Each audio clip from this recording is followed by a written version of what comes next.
مدنی دی پیروی کر، آقا دی پیروی کر، راضی خدا ملے گا، او سنت دا ثمر تینو روزے جزا ملے گا۔ السلام علیکم ورحمۃ اللہ وبرکاتہ، نحمدہ ونصلی علی رسولہ الکریم، اما بعد۔ سیدنا حسن بن علی رضی اللہ تعالیٰ عنہ سے روایت ہے، رسول اللہ صلی اللہ علیہ وسلم نے فرمایا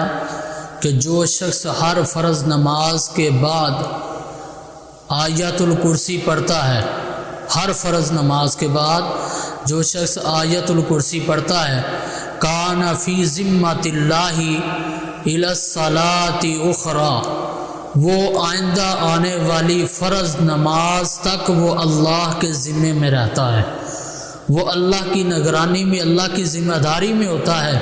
جو ہر فرض نماز کے بعد آیت الکرسی پڑھتا ہے۔ یہ روایت الترغیب والترہیب کتاب الذکر والدعاء کے اندر ہے، اور دوسری حدیث السنن الکبریٰ کے اندر حدیث نمبر 9928 حضرت ابو امامہ رضی اللہ تعالیٰ عنہ بیان کرتے ہیں کہ رسول اللہ صلی اللہ علیہ وسلم نے فرمایا، من قرأ آیت الکرسی فی دبر کل صلاۃ مکتوبہ، کہ جو شخص ہر فرض نماز کے بعد آیت الکرسی پڑھتا ہے، لم یمنعہ من دخول الجنۃ الا ان یموت، اس کے اور جنت کے درمیان صرف موت رکاوٹ ہے، موت حائل ہے،